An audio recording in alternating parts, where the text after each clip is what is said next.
Obed Edom வீட்டில் 3 மாசம் பெட்டி இருந்துச்சுங்க. கர்த்தர் அவனை சரி 3 மாசம் பெட்டி இருக்குது, ஆசீர்வாதம் வந்துருச்சு. தாவீதுக்கு நியூஸ் போயிடுச்சு. இப்ப தாவீது என்ன பண்ணிட்டாரு? பெட்டிய அப்ப ஆசீர்வாதம் ஸ்டாப் ஆயிடுச்சா? 3 மாசம் பெட்டி இருந்துச்சு, பெட்டிக்கு பயந்து இருந்தாங்க. 3 மாசம் கர்த்தர் ஆசீர்வதிச்சாரு. கேள்விப்பட்ட தாவீது பெட்டியை தூக்கிட்டான். இந்த பெட்டி இனிமேல் இங்க இருக்க கூடாது, எங்க வந்துடணும்? ஆலயத்துக்கு, நான் ஆசீர்வதிக்கப்படணும். அப்படி பெட்டி எடுத்துட்டான். அப்ப ஆசீர்வாதம் ஸ்டாப் ஆயிடுச்சா?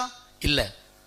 இவங்க ஆசீர்வாதம் எந்த அளவுக்கு வளர்ந்துச்சுன்னா, நீங்க வாசித்து பாருங்க. 1 நாளாகமம் 16ஆம் அதிகாரம் 5ஆம் வசனம், 1 நாளாகமம் 26ஆம் அதிகாரம் 8ஆம் வசனம். 2 குறிச்சுக்கோங்க. நீ வீட்டில் போய் வாசித்து, இல்ல வீட்டில் வாசித்து பாருங்க. 1 நாளாகமம் 16:5, 1 நாளாகமம் 26:8. இந்த 2 வசனம் என்ன சொல்லப்பட்டிருக்குன்னா, தாவீது ராஜாவுடைய கடைசி காலம்.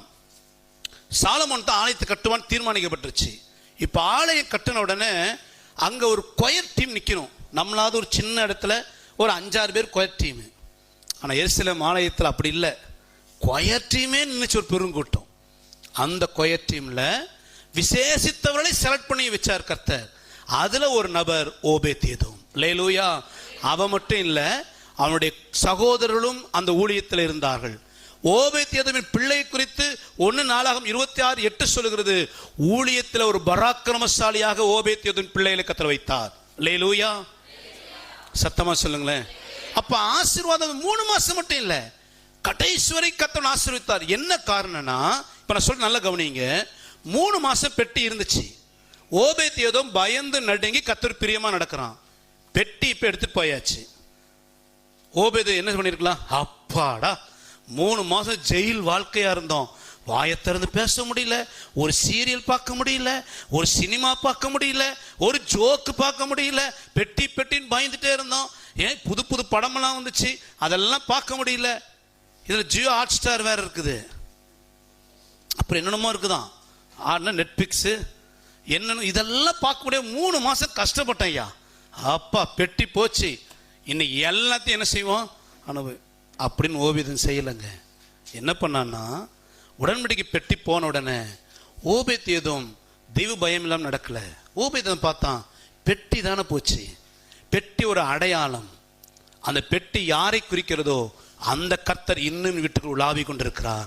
அந்த கர்த்தர் என்னோடு இருக்கிறார். ஆகவே நான் இன்னும் அந்த தெய்வத்துக்கு பயந்து நடப்பேன். அல்லேலூயா. பெட்டி இருந்தது. தாவீது ராஜா ராஜாவான ஆரம்ப காலம். ஓபேத்ஏதோம் ஊழியத்தில் வரும் பொழுது சாலமோன் ராஜாவா இருக்கிறான். சோ ஒரு 30-40 வருஷம் கேப்னு வச்சுக்கோங்க. பெட்டி இருந்த காலத்துல ஓபேத்ஏதோம் பிள்ளைகள் சின்ன சின்ன பிள்ளைகளா இருந்திருப்பாங்க. ஒரு 30 ஆண்டுகள் கழித்து ஓபேத்ஏதோம் பிள்ளை ஊழியக்காரர்கள் மாறிட்டாங்க. இப்ப இந்த ஓபேத்ஏதோம் பெட்டி கொண்டு போகப்பட்ட பின்பும் தன் பிள்ளைகளை எப்படி வளர்த்தினான்னா, பெட்டி இருக்கு இல்ல அது 2ஆம் பட்சம். பெட்டி யாரை குறிக்கிறதோ அந்த கர்த்தர் பரிசுத்தம் உள்ளவர் நம்ம கூட இருக்கிறார். ஆகவே பெட்டி இல்லாவிட்டாலும் நாம் கர்த்தர் இருக்கார்னு விசுவாசித்து நம்மையும் நம்ம வீட்டையும் கர்த்தர் பிரியமாய் காத்துக்கொள்ளணும்னு சொல்லி பிள்ளைகளை உருவாக்கினான், குடும்பத்தை காத்து கொண்டான். அந்த பிள்ளைகள் வளர்ந்து வளர்ந்து தேவனுடைய ஊழியத்தை செய்கிறவர்களாக ஆசீர்வதிக்கப்பட்டார்கள். அல்லேலூயா. ஆசீர்வாதத்தில் பெரிய ஆசீர்வாதம் தெரியுங்களா? நம்ம பிள்ளைங்க டாக்டர் இன்ஜினியர் ஆகிறது இல்லைங்க. நம்ம பிள்ளைகள் ஏதோ ஒரு ஊழியத்துல கர்த்தர் பயன்படுறாங்க பார்த்தீங்களா, அது தாங்க பெரிய ஆசீர்வாதம். அல்லேலூயா. டாக்டர் இன்ஜினியர் ரிட்டைர்மெண்ட் இருக்குது. டாக்டர் இன்ஜினியர்ஸ் எல்லாம் ஒரு வேளை ஒரு காலத்துல அது யூஸ்லெஸ்ஸா கூட போயிடும். பரலோகத்துக்கு வரும் பொழுது அதுக்கு எந்த வேல்யூமே கிடையாது. பிக்கு வேல்யூ இல்ல, MBBS MD MS எதுக்கும் வேல்யூ கிடையாது.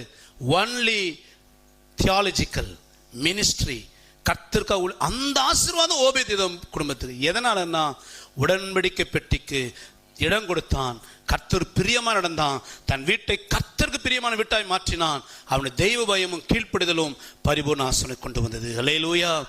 இப்ப நம்மையும் குடும்பத்தை கொஞ்சம் ஆராய்ஞ்சு பார்க்கணும். ஏன் என் குடும்பத்தில் ஆசீர்வாதம் இல்லை? ஏன் என் வாழ்க்கையில் நன்மை இல்லை? ஏன் என் பிள்ளைகளை கீழ்ப்படிதல் இல்லை? ஏன் என் பிள்ளைங்க வாழ்க்கையில் தெய்வ பயம் இல்லை?